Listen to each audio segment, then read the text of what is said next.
Hey there, it's Christian, and I'm really excited to do this video for you. I'm going to be talking about Digimon, the card game, the new one that is just out. It's the new kid on the block. And what I'm going to do in this video is just go through some of the mechanics, some of the aspects about the game they've got me interested. They've got me wanting to find out more and play more, and maybe they will for you too. Now, it doesn't matter if you are new to my CCG content or you're one of my old-time subscribers from my Star Wars Destiny days. Hopefully there'll be something in here that might pique your interest so you can check it out and see if it's a game you want to get involved in. Now, firstly, I would say whenever there's a new game, getting involved in a game in the early days is always going to be an advantage, especially if you're a competitive minded player. Now, one of the things that's a drawback to getting involved in a game early is knowing whether it's going to succeed or not. And of course, the CCG world, well, it is a graveyard littered with CCGs that haven't made it. Now, that big drawback, I think, is largely mitigated, however, in this new Digimon game, because although I'm talking in light of the English pre-release, which has just happened, I'd like to say pre-release event, but in COVID world it was just a pre-release sale. This is actually a game that's been out for many, many months in the Japanese language, and so there's been lots of tournaments. I think they're just about to have the fourth set now, and so a lot of the inherent risk of getting involved in a CCG early and then finding it just die sort of around you and there's no community is, I think, largely mitigated because there's been quite a bit out and it's had a good bit of testing and it's being really well received. So what have I enjoyed about it in my first 10 days of playing through it and getting my head around some of the mechanics in this game? Well, the first thing I'm going to talk to you about is if you've ever played Pokemon, and I will mix up Pokemon and Digimon all the time. I apologise for that right from the start. If you ever played Pokemon, you'll know that the cards that you play out, you will start with a basic Pokemon, and then for many of them, they'll have a stage 1 or a stage 2 that they can be evolved into, and they get more powerful. However, in this, there's a similar thing. Here is a small level 2, okay? Now, in Digimon, you digivolve. So I'm going to now be able to digivolve this into the next more powerful creature, or Digimon. This is called Gabumon. Now, Gabumon has now inherited, though, the ability that Sunamon had. So when I'm playing this is digivolved and it's kept this ability. And so these abilities will build up. Because when I evolve a Gabumon into Ikakumon, you can see here level 4, now that hasn't got ability itself, but it has got these two abilities which apply to it as it's fighting. So, and you can keep going with this. So we can include now Garurumon, and this has brought its own ability, but it's kept these other two as well. And these abilities are things like, when attacking, trash the Digivolution card at the bottom of one of your opponent's Digimon with a level of 5 or less. So when he attacks, even though that's the ability that was given originally by Gabumon, I think, this one, when Garurumon attacks, this is still going to take effect, and it will, in this instance, remove one of these Digivolution cards from one of your opponent's Digimon, possibly trashing and getting rid of one of his really good inherited abilities that he wants to keep. Now, why is this cool? Well, you might be thinking, well, that sounds ace anyway. I would like to point out that this makes so much design space. Oh my goodness, when we're talking about the possibility for good mechanics in games and to see that really grow, this is really cool. Because what's also really cool is any colour Pokemon of the next level, I did it, there you go, any colour Digimon of the next level up can digivolve on top of the previous. So you don't have to have a particular one. It's any level 4 blue can go on top of any level 3 blue. So you've got lots and lots of scope, lots and lots of flexibility as to the creatures, the Digimon that you are going to digivolve. what their abilities are going to be. It's almost like you're able to, when you're building your decks, design the kind of Digimon and their abilities that you want to have in the game. Now that's really cool, because you can of course be picking out these inherited abilities. They're all going to work together to build a stack of the type of Digimon you need or want to try and fulfill whatever your win condition is for your strategy. Now that's really good, that's really good fun.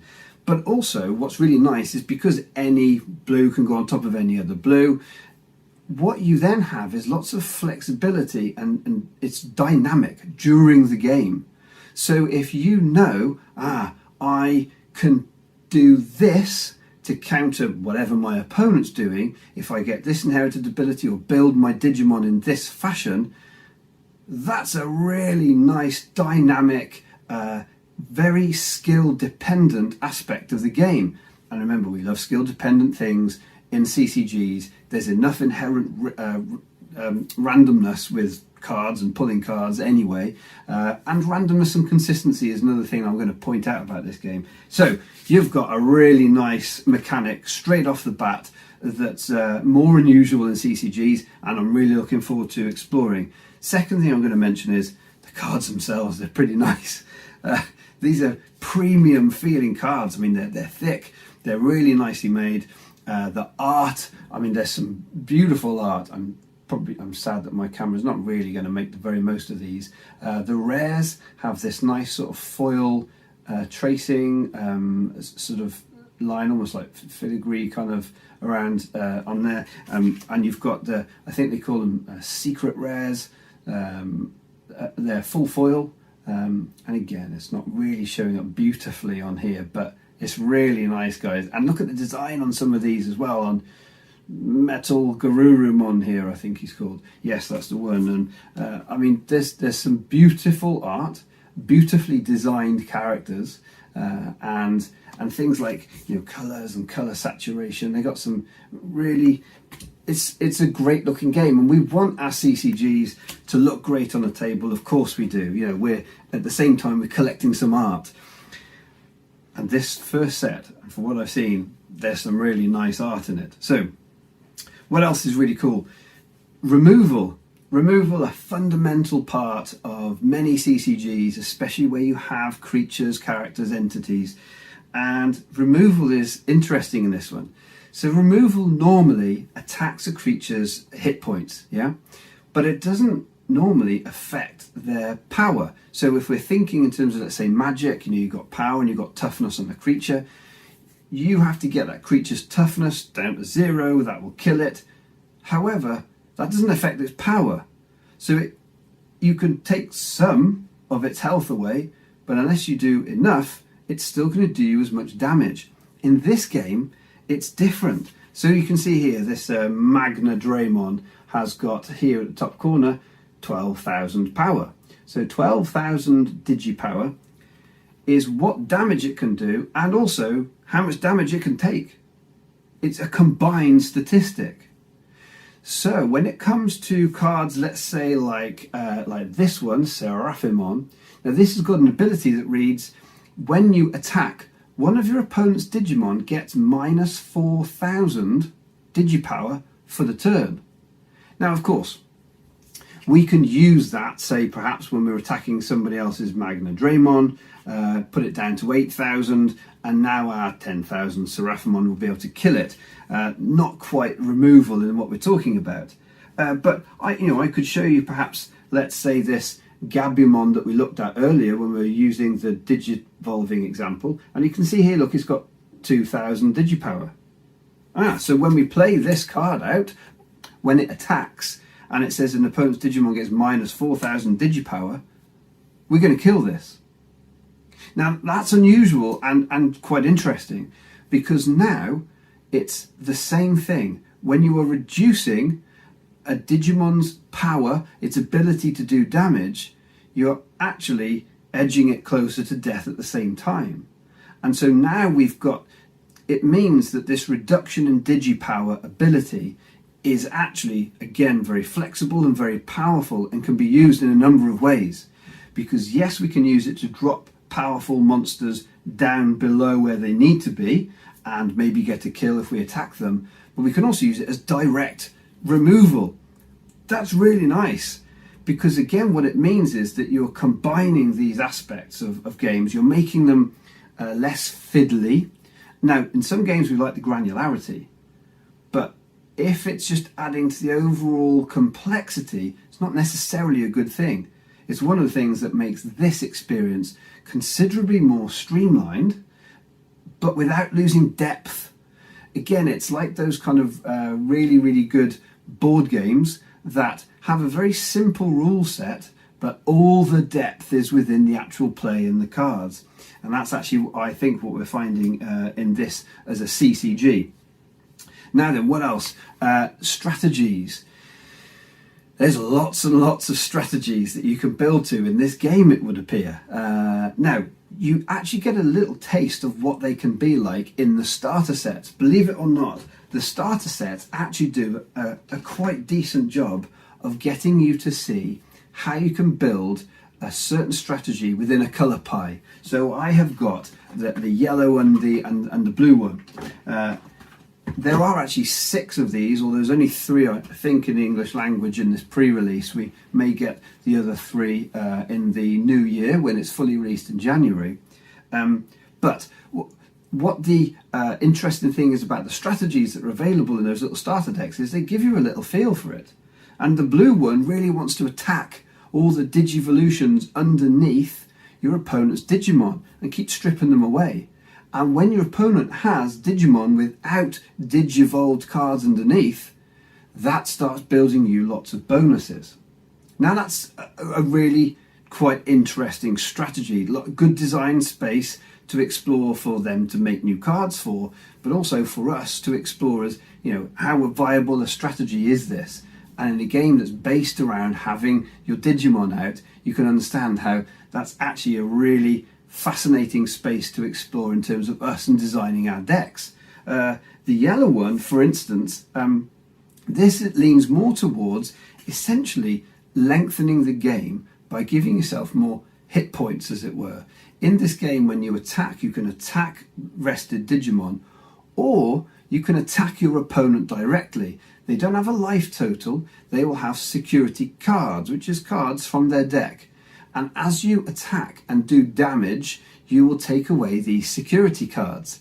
When an opponent's got no security cards, one more attack on them will kill them directly. This deck works in such a manner as it's able to add more cards to its security, and therefore essentially add a bigger pool of hit points, as it were, for your opponent's deck to chew through to get the win. So delaying the game in this instance isn't, and in some games that can often feel like just delaying the inevitable, you know, it's like healing effects in Magic. It's not winning you the game. However, in this one, because it buys you a lot of time, it means that you can then digivolve into these big Digimon, and they're able to swing for big damage and take big chunks off your opponent's security, who might not be running such a robust security defense strategy. So and that's just 2 strategies that we could use in these colour pies. There's the 4 other colours, and there are other strategies, I am sure, within those colour pies. Loads of cool space to explore again for us in building our decks. Now, I think the last thing that I'll probably mention, guys, and I know there's plenty of others I could, but is consistency. This is a game that plays without a mulligan. Yes, quite. That's scary, I know. However, what's really clever, what they've done to help with it, is that these little level 2 Digimon are called Digitamas, and you can have they're a separate deck. So you'll have your 50 card main deck, and then you'll have your up to 5 card Digitama deck. And these are all level 2s. Now, they can't do any fighting, they've got no power. They're essentially just to start the chain of digivolving. So you will always have one of these available. You can always get one of these on the go. And then, of course, you can always have that starting in the chain to get you building your Digimon. So it's very unusual in the game, unless you've got a really poorly put together deck, of course. It's really unusual to not be able to play your cards out and play your cards right, as it were, and get going in the game. And that's actually why I can see they've chosen to not have a mulligan in the game. Very often you just don't need it. There's one other thing I am going to mention, because it's one of the more unique things I've seen in this CCG, and that is the memory and how memory works. Memory is it's your mana, okay? It's your resources. It's your how you pay costs for things. Now I'm going to show you this. So you can see here that you've actually got two of these numbers, and they're essentially the pile.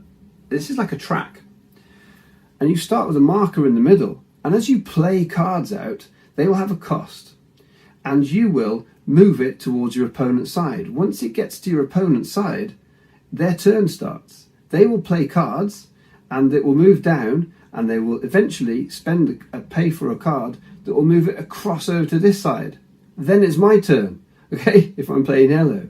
And then I might play one card that costs me 2, I'll go to there. I might play another card that costs me 4, so it'll move across to 3 over here. Now it's their turn, because I finished an action that moved the memory over to their side. So you get this really interesting push and pull. It means that I could, in the first turn, if I wanted to, play some great big beastly creature like this out, Digimon, that costs 10 on the memory, but then of course I've just given my opponent loads and loads of resources, loads and loads of memory to play with on their turn, and they might be able to use that to play 3 or 4 different cards out. Oh man, this is fascinating for how it affects tempo, for how it affects the flow of the game, and is something that creates really interesting tactical choices, because you're constantly trying to assess, do I want to use the efficiency of digivolving? And whenever you digivolve, it's almost always, I think it always is, cheaper than playing the card out by itself straight.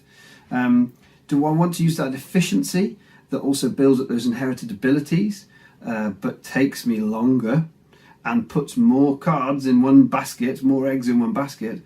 Or do I just want to play this one out, pay more cost, but be able to do it much more quickly and potentially create more pressure on my opponent if I can get big attacks onto their security, onto their hit points? There's all sorts of, again, space to explore with how this memory works. I mean, I am literally scratching the surface of all the implications of this cool memory track. Anyway, there's just a few little points that I've come across in this Digimon game that they might be something that have just piqued your interest and think, yeah, I've got to check this. This sounds like it could be quite interesting. The starter decks are like a tenner, 10 quid in UK money. I think they're only $10 if you're stateside. It's not expensive. You also get a booster pack in there as well. So you get a 54 card deck plus a booster pack. Really good value. So if you can get hold of a couple of those, start playing and testing it out. It's, of course, it's on TTS. There's already a pretty on Tabletop Simulator. There's already a pretty busy and active community on the Discord channel. If you're fancying it, get involved in there, give it a go and see if you like it, and let me know if you do, because I'm sure I'll be making a little bit more about this game in the coming months. Anyway, until then, keep enjoying your gaming, guys.